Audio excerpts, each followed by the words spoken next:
একদিন প্রচারণে যাওয়ার পথে রাধারানীকে ইঙ্গিত বাক্যে বলে গেছিল, ওগো রাধে, আজ নিশিতে তোমার কুঞ্জে যাব, তোমার কুঞ্জ তোমার মনের মতো করে সাজিয়ে দেব। তাই রাধারানী করেছে কি, ললিতা, বিশাখা, চিত্রলেখা, চম্পকলতা, ইন্দুদেবী, রঙ্গদেবী, সুরভি সমস্ত সখীকে সমস্ত কথা বলায় মনের মতো করে কুঞ্জ সাজিয়ে বসে আছে প্রাণ গোবিন্দের। সে কি প্রাণ গোবিন্দ আসবে বলে সময় যে অতি বাহিত হয়ে গেল, তুই এখনো তো এল না। আসবে বলে আমার কুঞ্জে কই এখনো তো এলো না। রাধারানী ধ্যান যোগে দেখল যে প্রাণনাথকে এত শ্রদ্ধা ভক্তি প্রীতি প্রেমে ভালোবাসা দিয়ে রেখেছে, সেই প্রাণনাথ নাকি আমার কুঞ্জে না গিয়ে বিরজা কুঞ্জে। আর এইদিকে প্রাণনাথ বিরজা কুঞ্জ দিয়ে আসছে। হঠাৎ বিরজা সখী দেখতে পাওয়ায় চিৎকার করে ডাক দিলেন, বিরজা, বিরজা।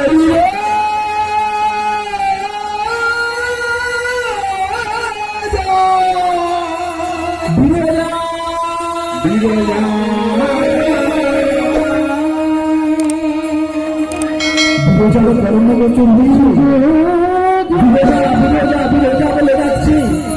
এমন করুণ কণ্ঠস্বরে কে বিরজা, বিরজা বলে ডাকে। না, ওই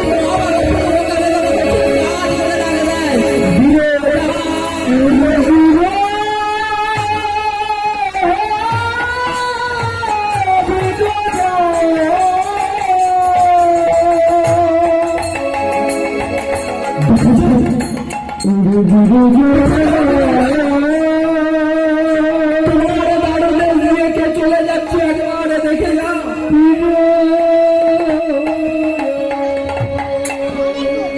বিরজা আর দেরি না করি তাড়াতাড়ি দাঁড়াতে এসে দেখল যার চরণ দুটি পাওয়ার জন্য ক্ষীরদের মূলে কত ঋষিগণ চুপ চুপ ধরে তপস্যা,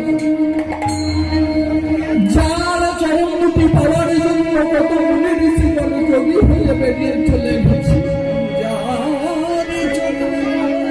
সেই আমাদের অনাদিরাদি প্রাণ গোবিন্দ ভক্তাদিক ভগবান আমার তার দেশ দিয়ে চলে যাচ্ছে।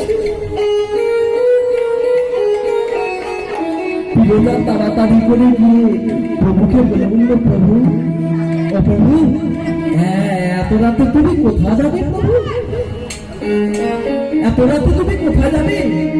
বিরজা, আজ তুমি আমায় ছেড়ে দাও বিরজা। আজ যে আমি রাধারানীকে কথা দিয়ে এসেছি, আজ রাধারানীর কুঞ্জে আমি যাব। বিরজা প্রভুকে বলল, প্রভু, এই গভীর রজনীতে তোমাকে পেয়ে আমি কি তোমায় ছেড়ে দিতে পারি? ভক্তাধীন ভগবানকে যদি আপনারা স্বরূপে দেখেন, কেউ চোখ ফিরে নিতে পারবেন?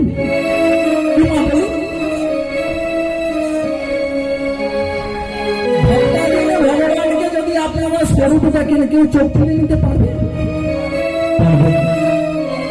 বিরজা প্রভুকে দেখে বলছে, প্রভু, এত রাতে তুমি কোথায় যাবে প্রভু?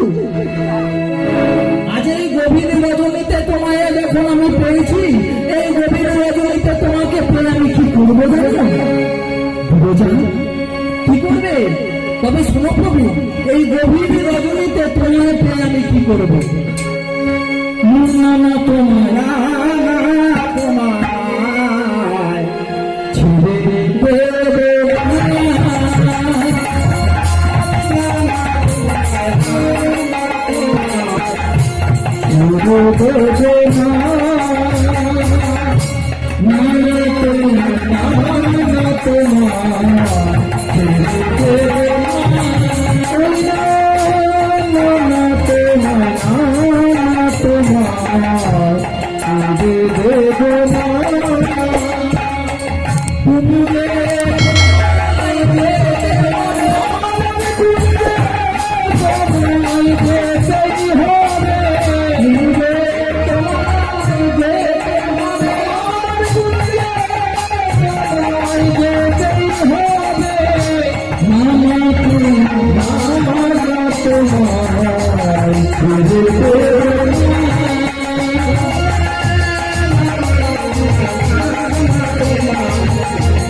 মানা তো নাই না তো নাই গুরু দেব না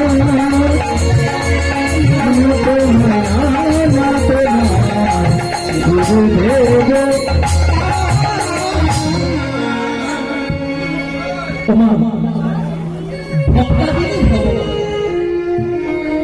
ভক্তের মনোবাসনা পূর্ণ করবার জন্য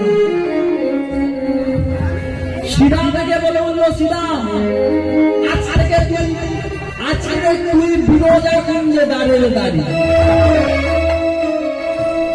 তবে শুনছি আজকে যে তোকে বিরোধা কুঞ্জে দাঁড়িয়ে দাঁড়িয়ে করলাম তবে শুনছি না তুই কিন্তু কাউকে প্রবেশ অধিকার দিবি না তুমি কাউকে প্রবেশ অধিকার দেব না শ্রীরাম কাউকে প্রবেশ অধিকার দিবি না শ্রীরাম কানাই দাদাকে বলে উঠবো কানাই দাদা আজকে যদি আমি বিরোধা কুঞ্জে দাঁড়িয়ে দাঁড়িয়ে হয়ে রইলাম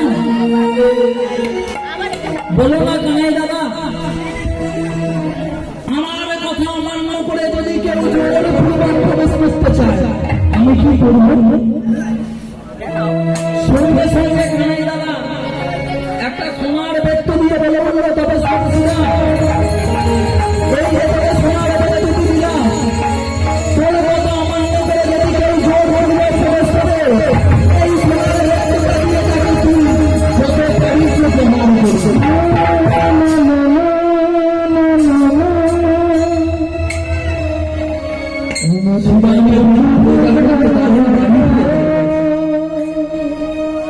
আরে এইদিকে রাধারানী কুঞ্জ সাজিয়ে বসে আছে প্রাণনাথের অপেক্ষা প্রাণনাথ তোমার গেল না গেল যদি দেখল যে প্রাণনাথকে এত শ্রদ্ধা ভক্তি প্রীতি প্রেম ভালোবাসা দিয়ে দেখেছিলাম সেই প্রাণনাথ কিনা আমার কুঞ্জে না এসে ওই বিরোধা কুঞ্জে যায় বিরোধা কেমন সেবা শিখেছি আমায় দেখতে বলো তাই রাজরানী করলো কি না শাশুড়ি ননদের গৃহ ছেড়ে গভীর এলাকাতে ছেড়ে চলল সেই বিরোধা বিরোধা কুঞ্জে শ্রীরাম রাজরানী একটু পদ পা ফেলতে যাবে দেখলো শ্রীরাম দাঁড়িয়ে দাঁড়িয়ে হয়ে শ্রীরাম আজকে কি তুমি এই বিরোধা কুঞ্জে দাঁড়িয়ে দাঁড়িয়ে আজ আমি এই বিরোধা কুঞ্জে দাঁড়াবো বেশ বুঝেছিলাম বলতে পারি শ্রীরাম যে প্রাণনাথকে এত প্রীতি প্রেম ভালোবাসা দিয়ে রেখেছিলাম সেই প্রাণনাথ কিনা আমার কুঞ্জে যাবে বলে এই বিরোধা কুঞ্জে বলতে পারিস শ্রীরাম বিরোধা কেমন সেবা শিখেছি বলতে পারিছিলাম বিরোধা কেমন সেবা শিখেছি যে আমার কুঞ্জে যাবে বলে আমার কুঞ্জে না গিয়ে বিরোধা কুঞ্জে যায়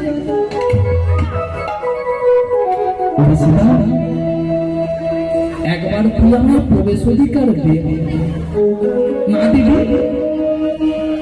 এই বিরোধা কুঞ্জে কাউকে প্রবেশ অধিকার দেওয়া যাবে কাউকে প্রবেশ অধিকার দেওয়া যাবে না দিদি তুমি কেন কাউকে প্রবেশ অধিকার দেওয়া যাবে না কারণ আমার কানাই দাদার আদেশ নাই ওরে শ্রীরাম আমি তোকে কথা দিচ্ছি আমি কোনো কথা বলবো না আমি কোনো কথা বলবো না শুধু একবার মাত্র দেখলেই চলে আসবো দেখবো সেবার নীতিটা কেমন চলছে আমি কথা দিব কথা বলবো শ্রীরাম বলে বললো নানা খানাই দাদা নানা এই বিরোধা থেকে কাউকে প্রবেশ অধিকার দেওয়া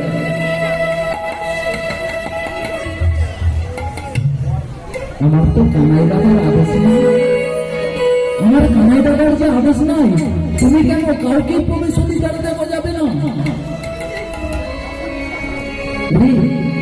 শ্রীরাম তোর কানাই দাদাই তোর সব হলো, আমি তোর কেউ নয়। হ্যাঁ, কানাই দাদাই তোর সব হলো, আমি তোর কেউ নয়। তবে শোন শ্রীরাম, আমি যদি রাধা রানী হয়ে থাকি, আমি ওই মন্দিরের ভেতরে প্রবেশ করবো। তুই করবে নাই এই বলে রাধা রানী একটু পদপাতা পার হয়েছে। সঙ্গে সঙ্গে কানাই দাদার বাবা এই সোনার বলে উঠেছে। সঙ্গে সঙ্গে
কানাই দাদাকে জানাচ্ছে, ও কানাই দাদা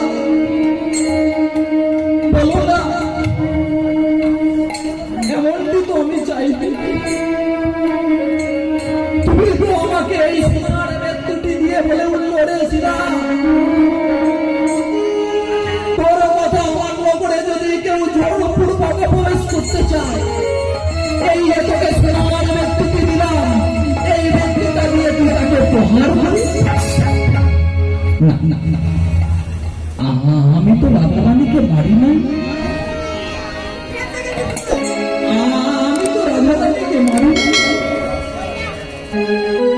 তোমার এলাকায় এই সোনার মৃত্যুটি একবার মাত্র উত্তোলন করেছি, তাতেই রাধা রানী অভিশাপ দিয়ে বলল, যে নির্মল বৈকুণ্ঠ ধামে তাপ নেই, শোক নেই, দুঃখ নেই, যাওয়া নেই, যন্ত্রণা নেই, সেই নির্মল বৈকুণ্ঠ ভূমিতে কোনো দৈত্যের মতো ব্যবহার করেছি। কোনো জন্ম শ্রীরামের দৈত্য বলে, কোনো জন্ম শ্রীরামের দৈত্য বলে, কোনো জন্ম শ্রীরামের দৈত্য বলো কোন পাপেনু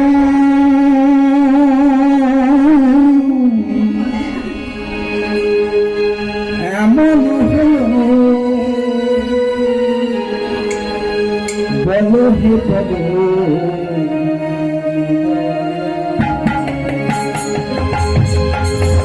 কোন পাপেনু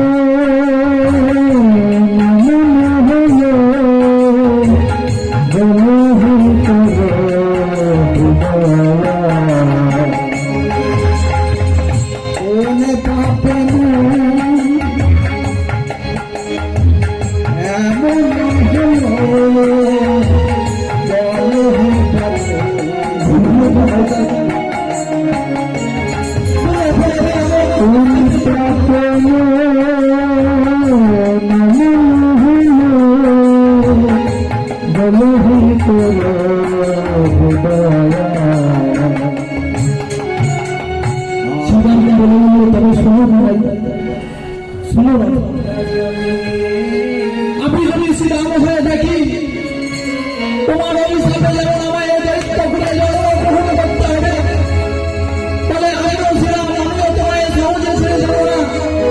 এক দিনের জন্য যদি কানাইয়ের ভেদভাব করে থাকি, এক দিনের জন্য যদি আমরা কানাই বলে কানাই চরিত অর্হতে থাকি, আমিও শ্রীরাম তোমায় পুরা অভিশাপ, যে প্রেমনাথকে দেখবার জন্য এই শাশুড়ি নবীর গৃহ ছেড়ে এই গভীর জমিতে ছুটে এসেছে, সেই প্রেমনাথের কাছ থেকে তোমায় 100 বৎসর প্রশ্রয় ছাড়া হতে হবে, হতে হবে, হতে হবে।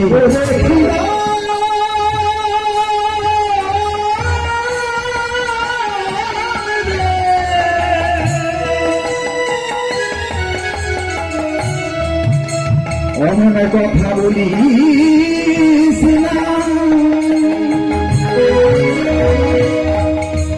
সীতা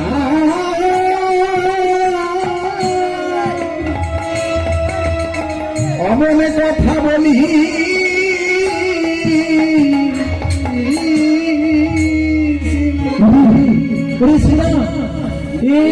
অভিশাপ দিদি এই অভিশাপে তুই ফিরিয়ে দেন সীতা।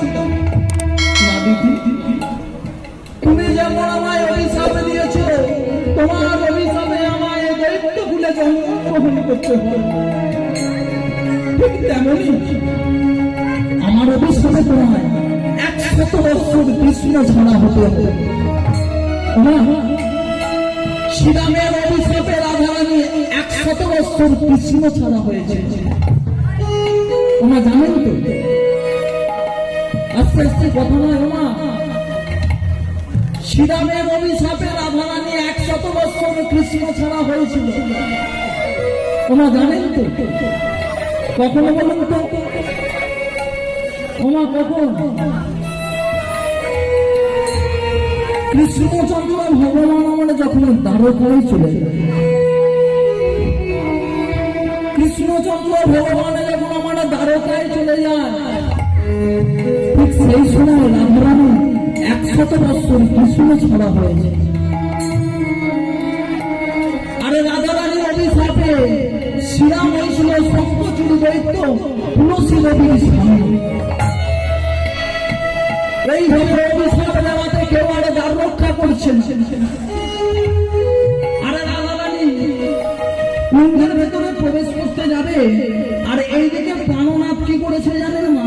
সেই জানলা দিয়ে একবার উকি মেরে দেখলো সর্বনাশ।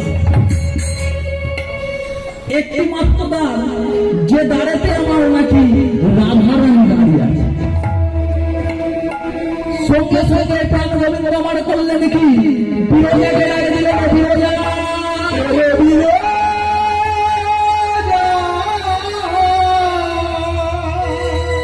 তাড়াতাড়ি করে প্রভুর কাছে এসেছে। আমায় দেখেছিল বিরজা, দেখো দেখো বিরোজা, ওই দেখো একটি মাত্র দ্বার, যে দ্বারেতে নাকি আমার এই রাধারানী দাঁড়িয়ে আছে। এখন তাহলে কি হবে প্রভু? প্রভু আমরা বিরোজাকে বলছে, বিরোজা তুমি একটা কাজ করো বিরোজা। কি প্রভু? তুমি একটা ব্রহ্মময় রূপ ধারণ করে বিরোজা নদী হয়ে চলে, আর আমি একটা শ্বেতসর্পরূপ ধারণ করে ওই বিরোজা নদীর উপর দিয়ে ভাসতে ভাসতে চলে যায়।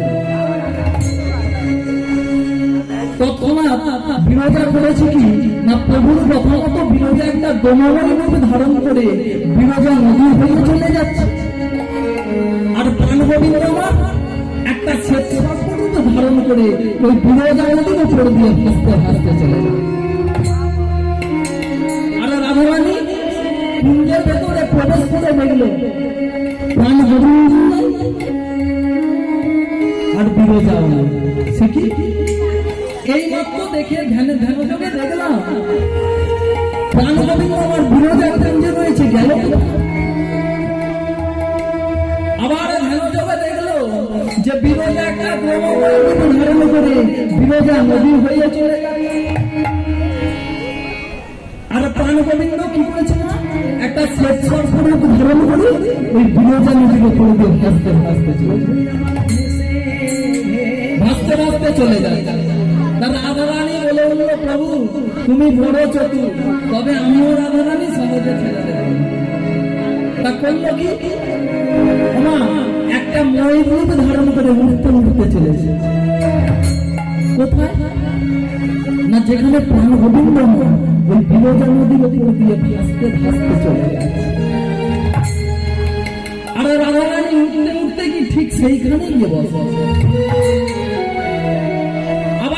কিছু দূর ডুব দিয়ে কিছু দূর গিয়ে ওঠে, আর রাধারানী উঠতে উঠতে ঠিক সেইখানে গিয়ে বসে।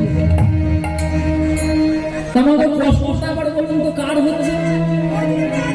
কষ্টটা কার হচ্ছে? ভগবানের। আর ডুবতে পারছে না, গাটা হাসিয়ে চুপ করে আছে।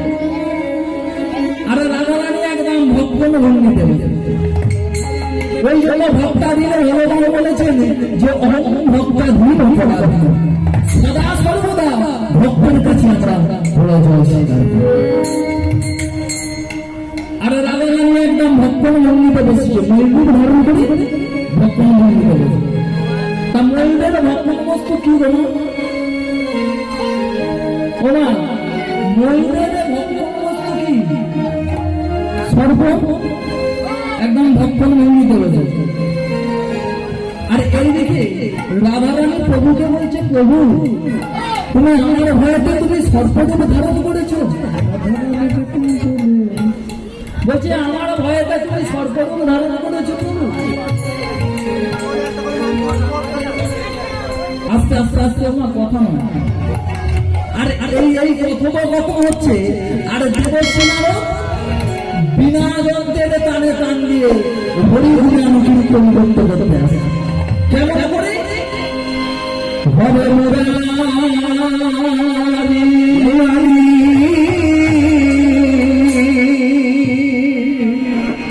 মধু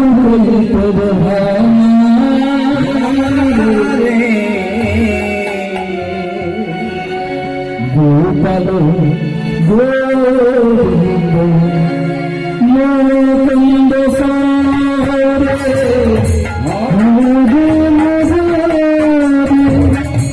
মধু কুন্ত মধু গোপাল গোবিন্দ মুকুন্দ সারে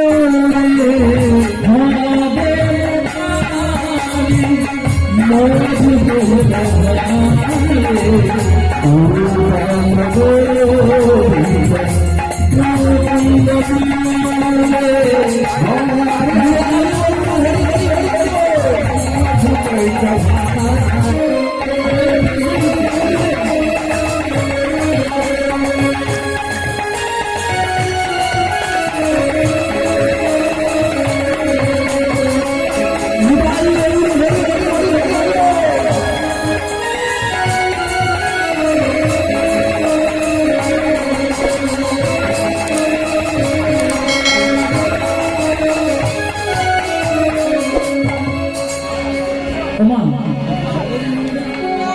দেবশ্রীর বিনা জনতের টানে টান দিয়ে হরি হরি আমি কীর্তন করতে করতে আসে হঠাৎ দাঁড়িয়ে পড়েছে রাধারানীর সাথে প্রভুর কথোপকথন হচ্ছে যে প্রভুকে বলছে প্রভু তুমি আমারও ভয়েতে সর্পরূপ ধারণ করেছো আর ভক্তাধীন ভগবানের রাধারানীকে বলবো রাধে তুমি আমায় এত ভালোবাসো রাধে তোমার এই ভালোবাসা কোনোদিন ভুলতে পারবে না। আজ যে আমার জন্য তুমি ময়ের রূপে ধারণ করেছো আমি কথা দিলাম আজ থেকে আমার এই পুচ্ছ তোমার পুচ্ছ আমার মস্তকে রেখে দেবে। তোমার দেখো কৃষ্ণচন্দ্র ভগবানের ময়ূর পুচ্ছ আছে তুমি